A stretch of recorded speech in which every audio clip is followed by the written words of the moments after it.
In Hawaii, a brush fire that began on the northern side of Big Island over the weekend. Joining me from Honolulu is Eagle News correspondent Alfred Acenas with more details. Aloha, Alfred. Aloha, Archie, and good to see you again. I'm going to have to throw in some updated figures. It's more than 16,000 hectares of land that has been affected on the northern part of Big Island. I think we have a map that we'd like to show everyone. The Big Island, which is southeast of Oahu, where I'm located. And Big Island, as you know, is our largest island. To the south of it is where the volcano is, Kilauea. So most of the activity is up north. Now, let me show you the map of Big Island just to get started. Now, there you go. We did get a lot of pictures from Jamie Beal, a friend of one of our correspondents, Charmaine Serrera, and she describes it very, very clearly. And let me quote her. She started seeing smoke at noon, and then at 6:40 p.m. local time, I saw something in the distance.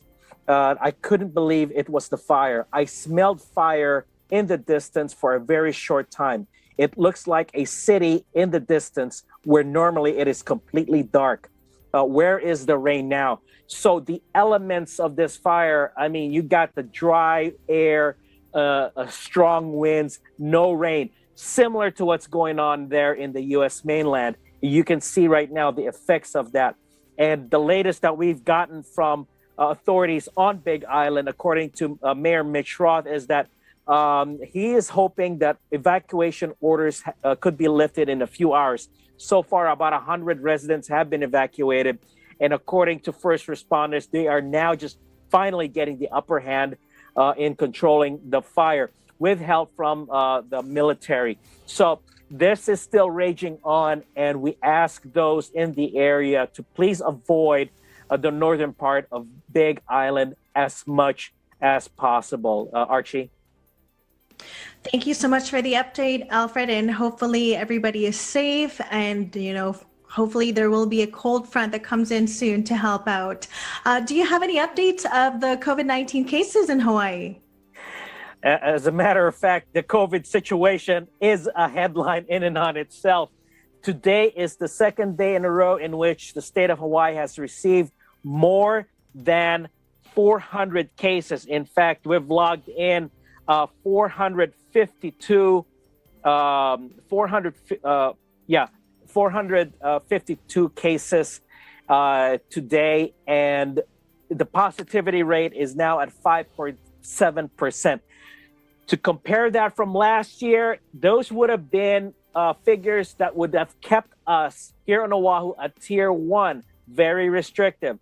However, knowing a little bit more now about our new mayor, Rick Blangiardi, who's very business oriented, and now that a lot of businesses have opened back up and that 30,000+ visitors are visiting Hawaii each day, there is some questions on whether or not Honolulu, Oahu will apply any a rollback, if you will.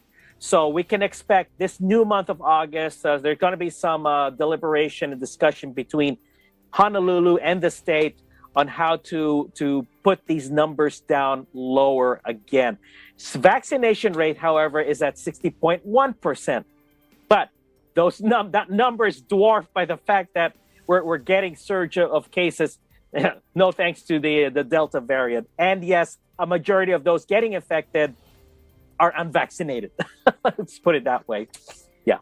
Wow, it definitely sounds like there's a lot of challenges still, to be faced there. And, I would also like to ask about how to balance that with the tourism industry that is currently concurrent with the cases still rising there in Hawaii.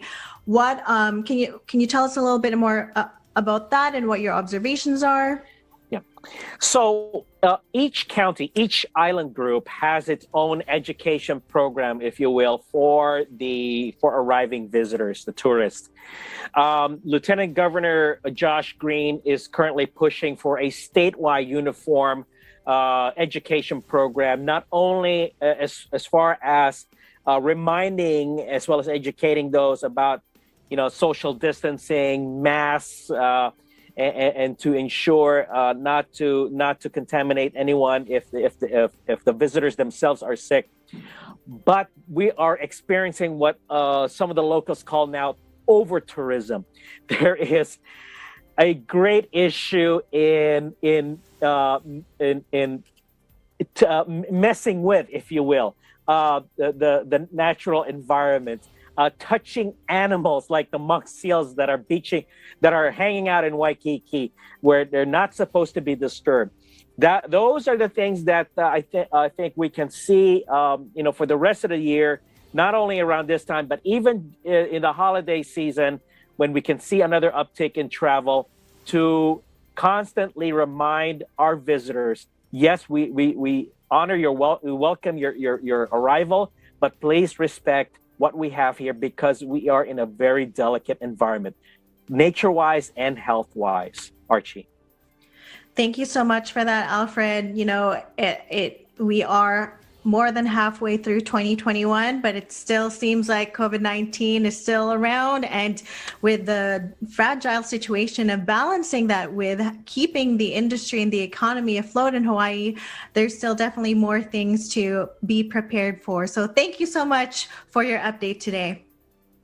Thanks, Archie. Alfred Acenas, we live in interesting times. Aloha.